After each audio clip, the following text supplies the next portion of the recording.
Ja els dic, si han de dir que estem en clau electoral, doncs endavant, però també els dic que hi ha hagut manifestacions recentment davant de l'estació de tren.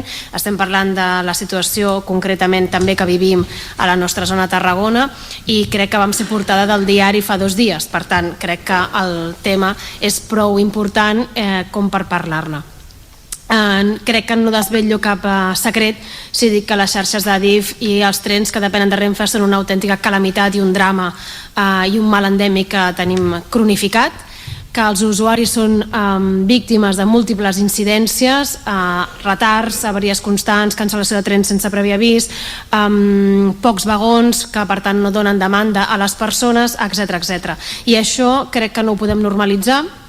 El fet d'arribar tard a la feina, el fet de no arribar a l'hora a la universitat, o que tampoc hem de veure normal com s'augmenta la jornada laboral perquè entre anar i tornar de la feina potser se'ns incrementa 2 hores.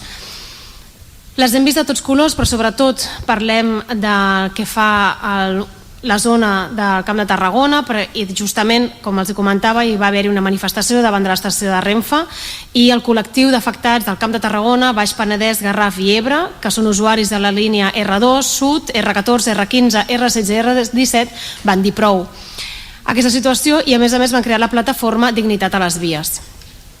Aquesta plataforma, com dèiem, va ser la que va convocar aquesta manifestació, que va acollir més de 200 persones davant de l'estació de Renfe per exigir solucions.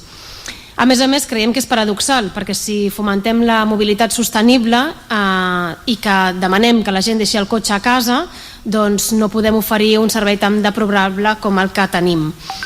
Ara mateix, per fer el trajecte entre Tarragona i Barcelona, si no hi ha cap imprevist, es triga entre 20 i 30 minuts més que fa pràcticament 25 anys. I per tant, això ens sembla més que lamentable. I a més, a Catalunya estem patint un greuge comparatiu important si tenim en compte altres territoris de l'Estat. L'Estat espanyol només ha executat el 50% del que tenia pressupostat per Renfe i Adif a Catalunya des del 2010. I per posar un exemple, a Madrid ha executat el 121%. A Catalunya el dèficit d'inversió s'enfila a 3.600 milions d'euros.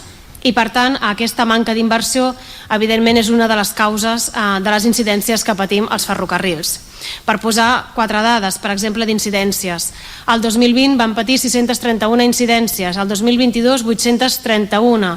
Per tant, creiem que això és un despropòsit. Esquerra Republicana ha fet un pas endavant sobre aquest tema i, com en moltes altres coses que sempre se'ns diuen que seran impossibles, posi un, per exemple, l'amnistia, ha negociat el traspàs integral de Rodalies a la Generalitat i ho ha aconseguit. Què vol dir això? Doncs que el servei passarà integralment a mans de la Generalitat de Catalunya en els pròxims anys i que per fi deixarà enrere una etapa de desinversió i de menysteniment. A més, creiem que la Generalitat de Catalunya ha demostrat que pot gestionar aquestes competències i els recursos en matèria perquè en l'actualitat tenim un exemple de bona gestió com els ferrocarrils de la Generalitat, que dona servei a una part del país amb èxit, eficiència i eficàcia. També diem, però, que mentre el traspàs no es fa efectiu, cal que Renfe i Adif millorin el servei i això és innegociable.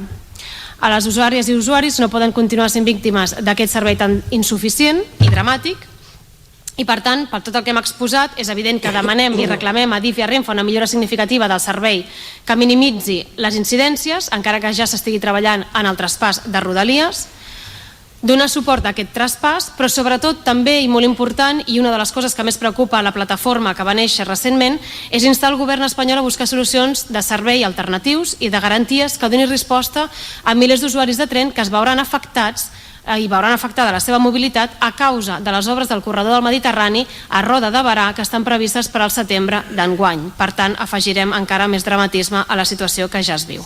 Gràcies.